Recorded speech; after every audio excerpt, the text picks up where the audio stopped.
Hi, this is Max Williams with United Real Estate, and today I'm in northern Chesterfield.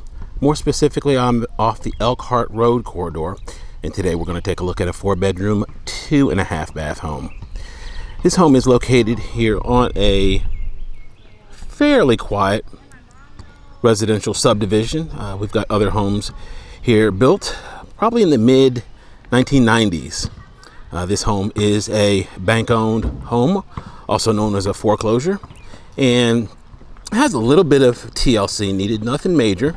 This is pretty typical of what we see homes needing as far as bank and government-owned homes. This exterior here is kind of interesting. This is vinyl siding. When I first looked at it, I immediately thought it was maybe aluminum, but it's actually a vinyl siding, and you see how we have that different streaks there. I've never quite seen anything like that before. I'm not sure if a power wash would take it off. Some people actually would probably like it, but it is fairly different than what we normally see as far as vinyl siding goes, as far as the look. Fortunately, the condition looks just fine. Vinyl siding is very, very durable, and so there's no issues there. Okay, when we come in, we have to the left our formal living room space. It's actually open to the family room, so it's not very, very formal. Straight ahead back to the family room. We do have a 2-story foyer. As you can see, there stairs going up, and then to the right we have our formal dining room. We have chair rail crown molding in here, and the really light colored carpet actually is not in bad condition at all, and it's probably salvageable.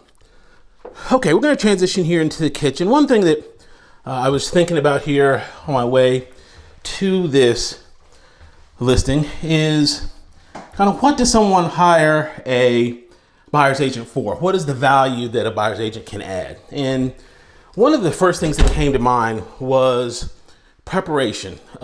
Specifically, when I'm thinking about my first-time buyers who are in many cases just scared to death of the whole idea of buying a house. This is, after all, is the most important and the largest investment that most people ever make. And so it's important to find somebody that not only you find that you can work with easily, but also is going to represent you well, and kind of walk you along in the process, letting you know every step of the way what to expect. A lot of times it's easier when you encounter things that aren't necessarily comfortable when you at least knew about them up front. I'll give you an example. I had a buyer. She went through the traditional mortgage process, and after she was done with her application, and I asked her, I said, how did it go?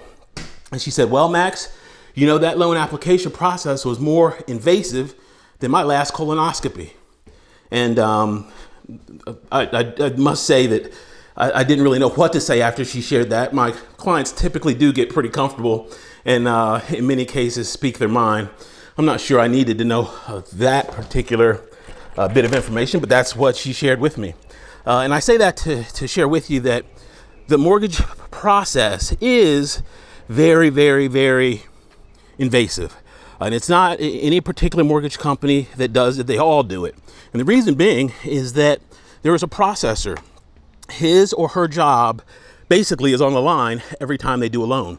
Because if they fail to meet the criteria of that particular loan product, let's say they forget a document or two, and then that mortgage company cannot sell that loan, that mortgage company is stuck with that $1, $2, $3, $500,000 mortgage, and they can't do anything with it. They can't sell it on the secondary market. So not only is it important from that standpoint, but they just routinely ask for stuff that just seems really, really simple or unnecessary in the eyes of the masses.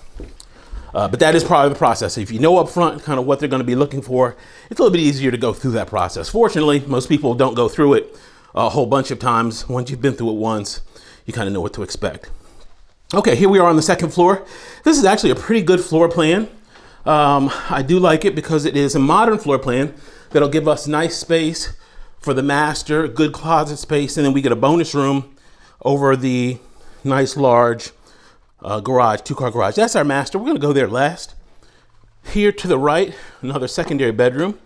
This one has a pretty neat feature that I wanted to show you. We've got a pretty normal looking bedroom. The closet is right there in the hallway, and what that does is it frees up 3 walls that you could potentially use for bed walls, so you don't have a limited number of options. This little walkway here is kind of neat because we can look down to the foyer, straight across the hallway, and then of course outside. So I'm not sure kind of what they thought people would do here, but you can put up a holiday tree or some other decoration there, and they even put an outlet down low there. So if you like to have your tree visible from the exterior, you can do that. Okay, we're gonna walk on down to the end of the house. We've got our hall bath here, pretty typical fiberglass tub shower enclosure. We've got a deluxe handheld faucet there, shower head that I don't have to replace, a nice big mirror for our vanity, the throne tucked right behind the door there. This is our laundry. We do have a dryer that's in place. Your washer would go right there in that pan. That pan is really interesting. I'm gonna get down low so you can see it. That metal pan is there on some homes. It's actually a code requirement now, I believe, but on some older homes, you will not see that. And the purpose of it is if you have a washing machine that fails and leaks, ultimately, if the pan is not there, that water is going down to the first level and it's gonna ruin all your sheetrock, and that's gonna be a pretty good size repair. If a pan is in place, that pan catches the water, there's a pipe that channels it outside, you have no damage. This is a really, really nice bonus room. This could be set up as a second floor family room. It could be just a big home office, a playroom, a woman cave, whatever you choose to do with it. It's really nice to have that extra space on the second floor. Okay, we're gonna go down here to our master. One other thing I wanted to share with you, they shared this information with us the other day. Here in Virginia, most home inspectors, the licensing actually, or the qualifications to be a home inspector, the bar's been pretty low, to be honest with you. There are some that are very, very good, that are very experienced and know what they're doing and do it well. But the state has been really slow in stepping up and making some type of accountability mandatory. They just announced that now home inspectors must be licensed. So that's something new for us. So if you are getting a home inspection done, make sure you check the government website in our area. Is DPOR, and all of the home inspectors there are going to be licensed. So it's important that they are licensed and legitimately doing what they are paid to do. That's another area where a good buyer's agent not only is going to point you in the direction of a licensed home inspector, but also a home inspector that produces good reports, that has additional certification than what is necessary. I always like to use inspectors that are very, very experienced and that produce good reports. I've seen some reports that are just pretty much on the level of what a third grader would do in elementary school. And you deserve much more than that when you're, once again, looking at the largest investment of your life. If you have any questions about this or any other home in the market, my name is Max Williams. I can be reached at 402-7788. That's area code 804. On Facebook, I can be reached on Richmond Area Foreclosures on YouTube under my name, Max Williams Realtor. Thanks so much for taking the tour.